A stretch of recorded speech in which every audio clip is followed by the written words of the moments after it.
2000 के नोट बंद करने के फैसले पर अखिलेश यादव के आरोपों के जवाब में कैबिनेट मंत्री डॉक्टर संजय निषाद ने पलटवार करते हुए कहा कि अखिलेश यादव बेबुनियाद कुछ भी बोलते रहते हैं, उनके आरोप में कोई दम नहीं है। मीडिया से बात करते हुए डॉक्टर संजय निषाद ने नोटबंदी, कर्नाटक की हार, लोकसभा चुनाव की तैयारी से लेकर ओम प्रकाश राजभर की राजनीति तक कई मुद्दों पर बेबाक अपनी राय दी। आइए सुनते हैं कैबिनेट मंत्री डॉक्टर संजय निषाद ने मीडिया से क्या कहा।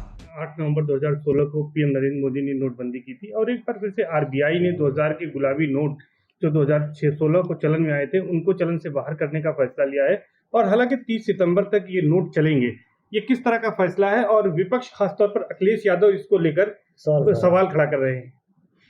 उनके पास सवाल उठाने के अलावा रह क्या गया। जब 2004 से लेकर 2014 तक 10 साल सपा और बसपा के सहयोग से केंद्र की सरकार सही चल रही थी, तो इस देश की अर्थव्यवस्था को इन्होंने सही किया। किस स्तर पर देश की अर्थव्यवस्था थी, तो आज मोदी जी ने इस देश की अर्थव्यवस्था दुनिया में 5वें नंबर पर ला दिया। जो ब्रिटेन 350 बरस राज किया हमारे देश पर, वो हमारी अर्थव्यवस्था से नीचे आ गया है। तो अर्थव्यवस्था नहीं सही होगा तो देश की व्यवस्था कैसे सही होगा, गरीबों की व्यवस्था कैसे सही होगी। तो ये काले धन को रोकने का प्रयास था। ये जितने आतंकवाद ऐसे थोड़ी रुक गया है। नोट रखे रहते थे, जब जरूरत हो खर्च करते थे। आज नोट घर में रखने की जगह नहीं है, बैंक में रखने की जगह है। बैंक में रखिए, जो जरूरत है उसे लेते रहिए, व्यवस्था है। आप देखो जैसे काले धन जिस तरीके लोगों को जो इस तरीके के जो उनकी नीयत सही नहीं है वो घरों में रखें। आज के दिन में नोट बैंक में, कंपनी में, व्यापार में, सर्कुलेशन में, तब देश का विकास होगा, समाज का विकास होगा, हर आदमी का भी। लेकिन वो नोट घर में रहेगा तो कितना विकास होगा। तो उसके वजह से आरबीआई के फैसले हैं, आरबीआई पूरा जवाब देगी, मैं उसका समर्थन करता हूँ। अच्छा, अखिलेश यादव जी कह रहे कर्नाटक में हार के बाद बीजेपी ने 2024 देखो, वो कुछ भी कह सकते हैं, उनके पास विपक्ष में हैं, वो कुछ भी आरोप लगा सकते हैं, सारे आरोप निराधार है।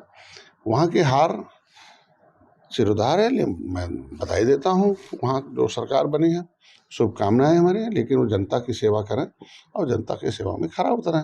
हम आज के दिन में केंद्र में हम लोग हैं, राज्य में हम भी सेवा करते रहेंगे। रहा उत्तर प्रदेश में, तो आज के दिन में देख लीजिए कि G20 का नेतृत्व करना हमारे पार्टी का, हमारे अलायंस का एक ही उद्देश्य है कि अंतिम व्यक्ति के जीवन में उदय हो। अंतिम व्यक्ति के जीवन में उदय तभी हो सकता है जब हम उसको विकास की मुख्यधारा मिलाएं। अब विकास की मुख्यधारा तभी हो सकता है जब हमारे पास अर्थव्यवस्था सही हो। तो अर्थव्यवस्था के लिए आरबीआई बनी हुई है। आरबीआई अपने हिसाब से सिस्टम में लाती है और इसी वजह से आज हम अर्थव्यवस्था में दुनिया में एक स्थान प्राप्त किए हैं, प्रदेश में, देश में करता है। इसीलिए जनता हमारे साथ है और जनता को जो हमने कहा था, वादा किया था संकल्प पत्र में, हम उसे पूरा कर रहे हैं। उसको पूरा करने में जो भी जरूरत होगा वो करेंगे। विपक्ष आरोप लगाता है। सर, अगर बात करें तो 2000 मंत्री नरेंद्र मोदी जी जून से चुनावी अभियान की शुरुआत भी कर देंगे। तो 2024 किस तरह से रहने वाला है और खास तौर पर यूपी में जो निकाय चुनाव में जीत मिली है बीजेपी गठबंधन को, उसका क्या असर रहेगा। देखो, मैं तो कार्यकर्ताओं को बधाई दूंगा। निषाद पार्टी भारतीय जनता पार्टी और नदियों के किनारे रहने वाले 18% मछुआ की आबादी है। हम लोग एकमुश्त आज मोदी जी के साथ हैं, क्योंकि नरेंद्र मोदी जी ने ये 18% आबादी को सीधे 6 साल के लिए 26,000 करोड़ रुपया दिया। 3,000 करोड़ रुपया केवल 67 वर्ष में केंद्र ने पहले की सरकार दी थी, तो उसकी अपेक्षा बहुत अच्छा है। आज के दिन में अगर चिंता करते हैं मछुआरों के, उनके प्रधानमंत्री मत्स्य संपदा योजना है, उनको जो है आज से दिन में मछुआ दुर्घटना बीमा, मछुआ कल्याण कोष की स्थापना प्रदेश सरकार ने की, निषाद राज बोट योजना, ये सारी चीज़ें जो हैं आज के दिन में ये दर्शाती हैं कि हम निचले पावदान पे हैं। भ्रष्टाचार को रोकने में पहले के प्रधानमंत्री कहते थे हम 100 रुपये भेजते हैं, 85 बीच में खा जाते हैं, 15 गाँव पहुँचता। आज मोदी जी सीधे भेजते हैं और सीधे किसान खाते में जाता है। तो हम योजनाओं के माध्यम से जनता की सेवा कर रहे हैं और लोकसभा 2024 है वो जीतेंगे और मोदी जी को फिर से गद्दे पर। कितनी सीटें जीतेंगे। अब लक्ष्य जो पिछला था उससे अधिक होगा, अधिक जीत होगी और ऐतिहासिक जीत होगी। जैसे अभी नगर निगम में ऐतिहासिक जीत हुआ, 2022 में ऐतिहासिक जीत हुआ, वैसे जीत ऐतिहासिक। निश्चित रूप से आज 2017 में एक विधायक मेरा था, 70 सीटों पर लड़े थे और 2022 में हमने 15 सीटें लड़ी, उसमें 11 विधायक आज के दिन में। निश्चित रूप से धन्यवाद दूंगा मोदी जी को और अमित शाह जी को और योगी जी को कि जिस तरीके से हम त्रेता में भगवान राम यही प्रयागराज हैं और निषाद राज को गले लगाए थे और यही निषाद राज ने सेना देकर रावण राज खत्म किया था। तो उस आज के दिन में इस निषाद राज के वंशज के बेटे डॉक्टर संजय हैं और निषाद पार्टी को गले लगाए। यही जगह है। माननीय मोदी जी ने 9 बार जय निषाद राज के नारे लगाए थे। और उसके वजह से आज देखो किसी की दूसरे की जुबान पर भी कभी जय निषाद राज नहीं होगा, कभी किले पर भी नहीं गए होंगे। आज उस किले को पर्यटक स्थल घोषित है, भगवान राम और निषाद राज के गले लगी मूर्ति लगी हुई है। मेरा इतिहास पर जो है गौरवशाली इतिहास डेवलप हो रहा है। तो ये चीज़ें दर्शाती हैं कि किसके साथ रहना चाहिए। हम अलायंस में हैं। जिस तरीके से हमें सम्मानजनक सीटें लोग विधानसभा में हुई और जीत दर्ज कराई, उसी दिन 2019 में आपने देखा होगा सपा बसपा एक हो गई थी, फिर भी हम निषाद पार्टी मछुआ समुदाय एक हुआ और ऐतिहासिक जीत हुई। आज सपा भी अलग है, बसपा भी अलग है, सब अलग अलग लड़ रहे हैं। तो आज के दिन में मछुआ समुदाय और ज़्यादा तेज उभर रहा है, तो हम जीतेंगे और लोकसभा में जीतेंगे और निश्चित रूप से भोजन भरी थाली लोकसभा में भी जाएगी। आपके एक पूर्व सहयोगी हैं ओम प्रकाश हैं, क्या वजह है? उनको कहते हैं कि विपक्ष उनको प्रधानमंत्री पद का उम्मीदवार बना दे, कहीं उनको ठिकाना नहीं मिल रहा है। देखिए भैया हैं वो, अब उनके सलाहकार कैसे उनसे बुलवाते हैं, सलाहकार कैसे भी नहीं, सुबह कुछ और बोलते हैं, शाम दोपहर को कहेंगे और। जैसे जैसे व्यक्तियों से मिलते रहते हैं वैसे वैसे उनकी आवाज़ बदलती रहती है। हम लोग उनसे उम्मीद रखते हैं कि जिस समाज के लिए उन्होंने राजनीति में आए उस समाज के लिए लड़ाई लड़ें।